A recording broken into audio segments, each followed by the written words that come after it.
Hello everybody, Hatrada from Easy Klein here. Um, I have just reshuffled my studio. So I want to give you guys a studio tour and also talk through how I handle quite a few of my things because I've learned some lessons along the way. So here we go. First up, I want to talk about clay storage. In the beginning, what I used to do was take those Ziploc baggies, you know, the ones that you can get that's like this size, just the size of a block of clay, and just pop my block in there. It's still in the packaging, so that, you know, there's no other interaction that the plastic might have. I've since learned that the plastic from those Ziploc baggies are safe for your clay. And yeah, but what ended up happening was that I would get lost and forget that I've already have a red open and open another red, and then 2 weeks later find the old red and then want to kick myself. um, so yeah, it became very difficult to track what I have already and sort of whether I should buy more or whatever. So I have since sat down and I've worked out a system that I've been using now for the past 2 months or so, and I really enjoy this system. So I'm quickly going to talk through how I organize it using my plastic containers. So I use these plastic containers that I've gotten from Store & More. And what I do is that I put like colors with like colors. So there's two dark blues together. They're not the same blue. And there's a few pieces of scrap clay in here, but it's just because when I was working with that piece, I wasn't blessed for using scrap clay. So I just popped it in here. This is the full extent of my currently open clay that I work with. There is a mix between Sculpey Soufflé and Sculpey Primo, but I have since also learned not only to spot the colors by eye, but to like have a feel for them. So I don't mind mixing them myself. If you feel that you don't trust yourself to tell the difference between the two, then by all means use more than one container. I find it's a bit easier for me to use just one container because it's all in here. If I'm looking for a specific color, I know if it's open, it's going to be in here, and I'm not going to get confused and open one with one like it already open. Then I use the same container to organize my cutters. So these are mostly clay cut. There is some Victoria Creative and some printed, but yeah, mostly clay cut cutters. Most of them I've used extensively, and yeah, so what I tend to do is group them by function, sort of. So you've got basic shapes down here, then my froggy cutter set here, some basic but still interesting kind of shapes, so like a diamond and stuff like that, and a cloud, some Christmas cutters, the Squid Game cutters, my cutter stamps, and then so it goes row by row organized. So there's small Valentine's one, big Valentine's one. I'm very lucky in that I only make really small things because I make stitch markers. So I don't need a lot of space for my cutters. I really don't think I'm going to run out of space with this box. I can't imagine getting much more cutters. If I do, I'm going to be in trouble. And then with my closed clay, it's a bit of a different situation. So those boxes that I've shown you, they are just too shallow to hold a block of Sculpey upright. And I like putting them upright because then you can read the color at the top when they're still closed, right? So I got this bigger box with all of my closed Sculpey in here. This is the full extent of my clay. I've got a few colors that's double in here, but I don't having bulks of clay. Yeah, it feels weird, it feels wasteful, and because I make such small things, I don't go through the clay as fast as others do. So yeah, that's just how it is. I am trying a bit of Cernit, so there is some Cernit coming. But yeah, most of this is Sculpey. As you know, I'm a fangirl. Then Something new that I got myself today, which I am super excited about, is this pegboard. So here's one that's already unboxed. It's just a plastic pegboard like this. They are a little bit pricey if you compare them to like the it's not pressed wood, it's just a different name for it, but those wooden kind of pegboards that's just little holes, they are a little bit more pricey. And I decided to rather go for this one because I like modularity. So this one comes with a whole bunch of attachments that you can get for it to clip into these holes and make them multifunctional. So the board itself comes with 8 hooks and 2 loops. So I bought myself an extra box, but the hooks look like this. They are too big. Actually, let me see. I've got one. Wait.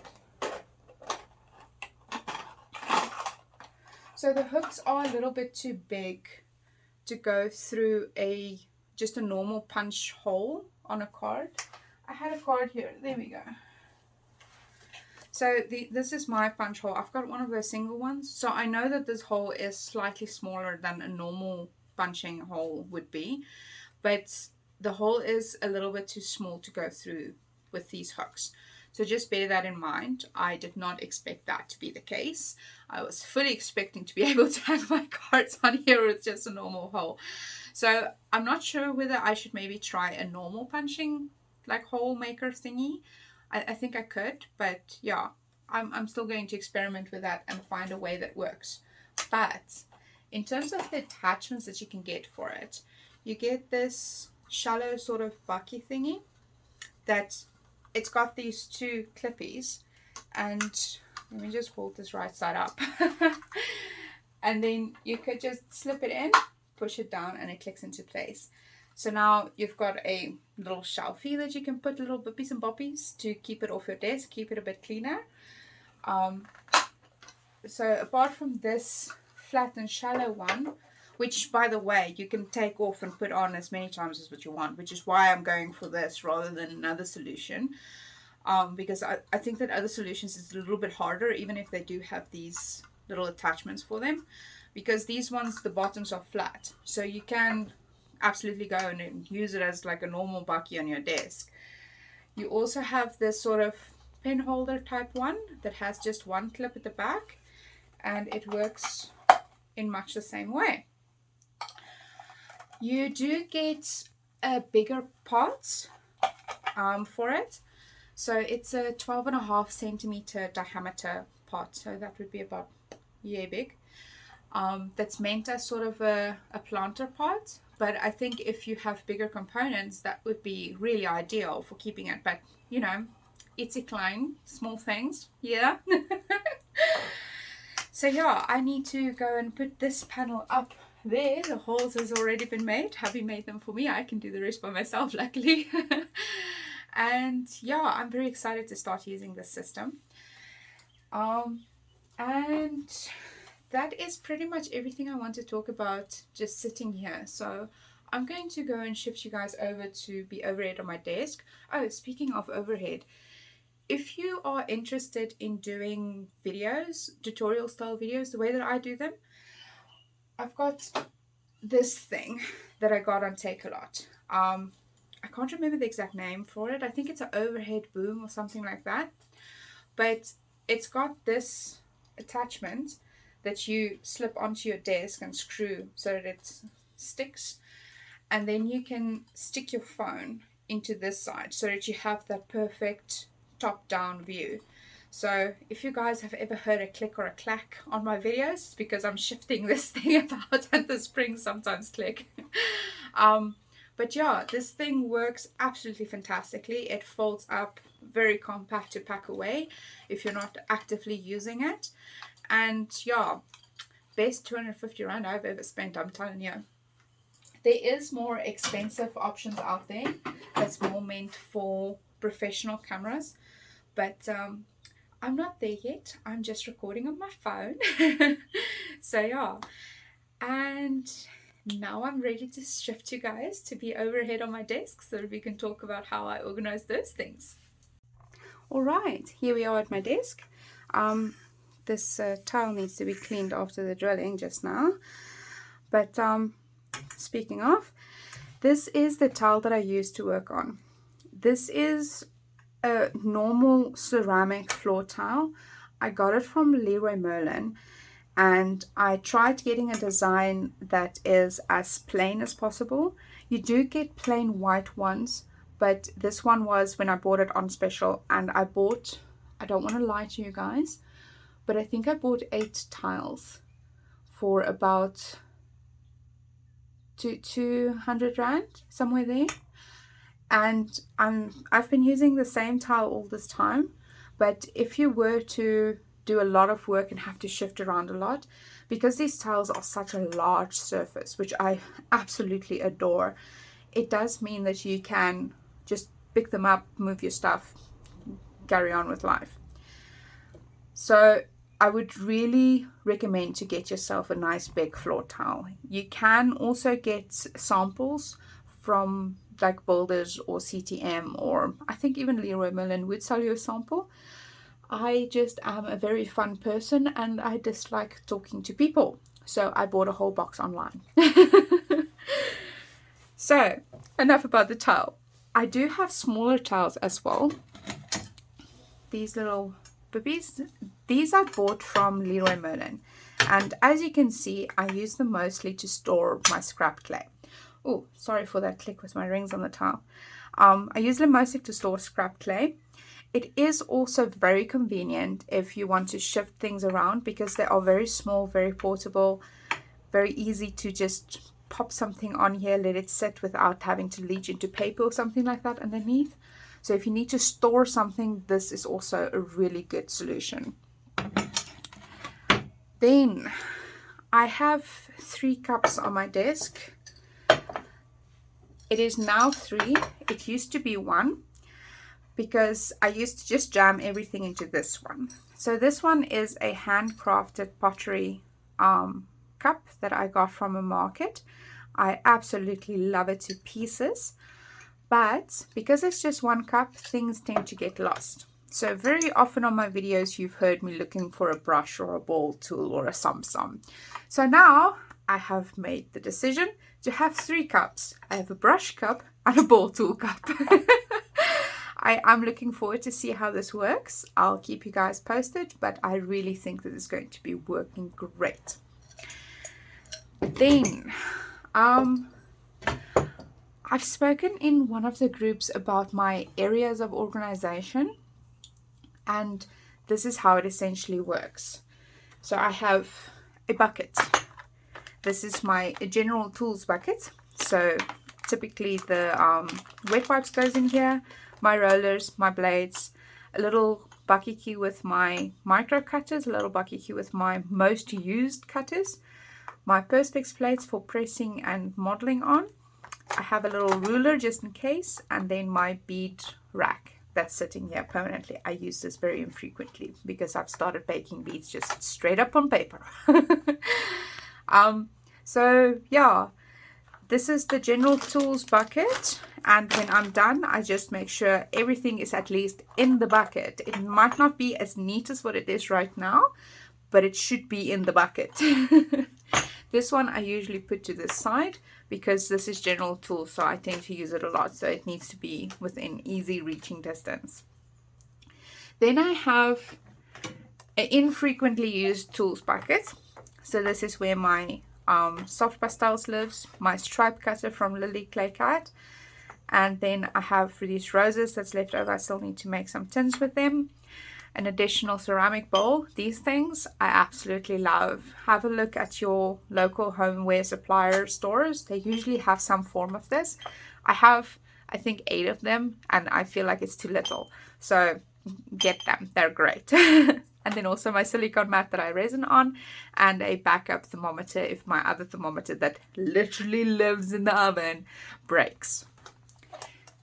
Then I have my bottles, glitters and cookies bucket, which is all my liquid clay, embossing powder, mica powder, alcohol ink, the pearlescent powder, a little bit of gold leaf, and my Copic pens, and then this little tool that I use for a bit of texturing.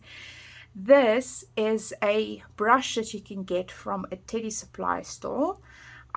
They use it typically to brush the fur of the teddies on the seams, so the seam becomes literally seamless. I used to make teddies, that's why I have it. But this makes a very nice texture if you press it down quite a few times for stuff like cakes and stuff like that.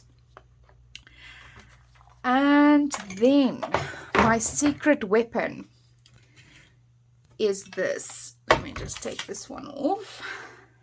So this is a laptop stand, but because it's slightly angled and raised, it means that I don't lose the real estate underneath it. I can still use it to store something underneath if I wanted to. But the nice thing about it is that it can keep my notes and books and whatever I use to sort of guide me with the process open like this, sort of like a recipe book reader.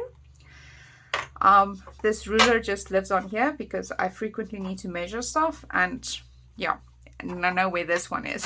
The other one sometimes travels. And yeah, so because it's angled as well, it's very easy to read it. So what I do is that I put it into the corner and I can see it, but it's not impeding my work surface. So that is honestly my secret tool. Then my pasta machine is to the side here. I can probably shift you guys over a little bit. There he is. And yeah, this is how things work. This is how they live. I'm quickly going to take you guys over to my Dremel station for sanding and how I manage that function. And yeah, see you guys in a second. Right, here we are at my Dremel station. You guys are at a slightly different angle than what you're used to, because I want to show you guys what I do with my Dremel to make my life a little bit easier. So first of all, I have bought myself the big boy Dremel specifically because I want to use the workstation. So with my hands, the vibration of the Dremel tends to cause a little bit of either tendinitis or severe pins and needles to the extent that I struggle to grip anything. So because of that, I struggle to hold on to the Dremel for a long time to work with it. And the solution is a Dremel workstation. So in order to draw holes, what I've done is I've stuck tape over the cross that is usually here on the workstation. So this workstation is meant for not such small things as polymer pieces. So I've had to improvise to make this surface workable.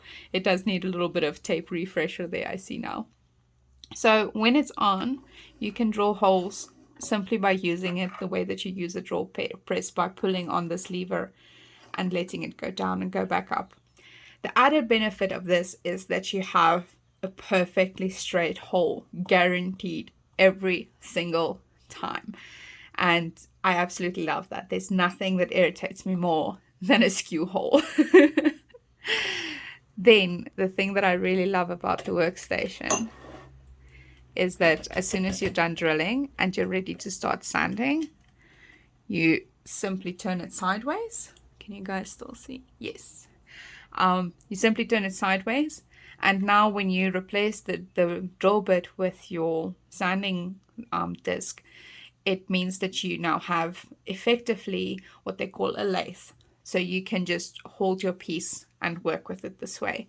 There is an older video of mine where I show how I do that, so you can certainly go and look that up. Then in order to keep everything together, guess what features again? Little ceramic bowls. So I've got one for my Dremel pieces, and then I usually use one or two extra ones for orders that I have right now. So this is one that I need to finish today actually. And then I've started using cups for beads just because I ran out of things. Because my other solution is these trays. So these trays are meant for organizing your makeup. So they fit into each other very nicely with quite a fair bit of space in between them. There you go, you can see a bit better. So that your pieces don't actually like press down on each other. It's very rarely that I have such a full box like that. So yeah, these pieces all still need to be sanded. Most of them still need to be drilled. Some of them are, but yeah, this is essentially my on the work table stack. Then something very important I do want to highlight, because I think that as clay babes, we tend to forget that personal protection equipment is still important. So when you are sanding your pieces, there's a lot of dust that comes off of this thing. You are breathing all of that dust. Over time, it is going to affect you depending on how often you use it. So please, please, please get yourself a little dust filter. You can even use the normal like throwaway masks. It's better than nothing. But a dust filter is fantastic. You don't need a respirator filter the way that you do with resin. These are quite inexpensive. They last forever. And I find them actually more comfortable than your normal paper face masks that we all have to wear these days when you go outside. So yeah, absolutely worth it. Then the other thing I started using, simply because my husband raised the point, is some safety glasses. So I wear glasses standard, it's what I wear, in order to be able to see better. But I got myself some safety glasses simply because my glasses doesn't have these side shields. And my husband pointed out after a thorough sanding session how much dust was stuck to my glasses and around my glasses to my face. And all of those little pieces is a risk that can go into your eye. So please, please, it's really like, I think these was like 23 Rand or something. It's not that much. It's very comfortable to wear. I forget them on sometimes. So please invest in yourself. Then something to clean your Dremel is one of these. So these I got when I was still making bears so that I can sort of get that spray paint effect that you do with the Copics. You can see it's Copic branded. It is literally just air in a can. You can get it completely unbranded. I just have this on hand, so I tend to use it. And then I have the attachment as well. So your Copic marker would go into that hole, and then the tip will be sitting there, and that tip is where the air will then be flowing out. And if you have a Copic marker in place, it would then be sort of airbrushing with the ink off of the nib of your Copic marker. But what I use it for is that I do attach it. There we go. I attach it, and then I can clean my Dremel very nicely. So every time after a sanding session, I tend to do that just to keep my Dremel in tip-top shape. So get yourself an air in a can. You can get it from any sort of hardware supply store. They'll know what you're talking about when you ask for air in a can, trust me. And yeah, this has really been a lifesaver. It's much, much better than trying to brush all of your dust particles out of your Dremel with a brush, or even worse, just leaving them in there, because that's going to become a fire risk over time. And yeah, that is pretty much it. I do have my Dremel station and my workstation separated, simply because the Dremel tend to create quite a lot of dust and mess, and I don't want the risk of that getting into my clay. And that is it. Something I did not talk about is the little ceramic bowl of cornstarch. So this one lives on my desk. Whenever I need it, I just fluff it up a little bit, stick a cutter into it, and you're done. You don't have to go and pour it out and have mess all over the place. So yeah, that is about it. I think I've said that's about it now about 8 times. Please forgive me. Please subscribe and hit that like button if you liked this video. If you have any questions about any of my tools, what I use, anything like that, have a look in the description box below first. I'm going to link as much as possible in terms of where I got what. Otherwise, you can absolutely pop me a message. I'll be happy to answer if there's something that I forgot about.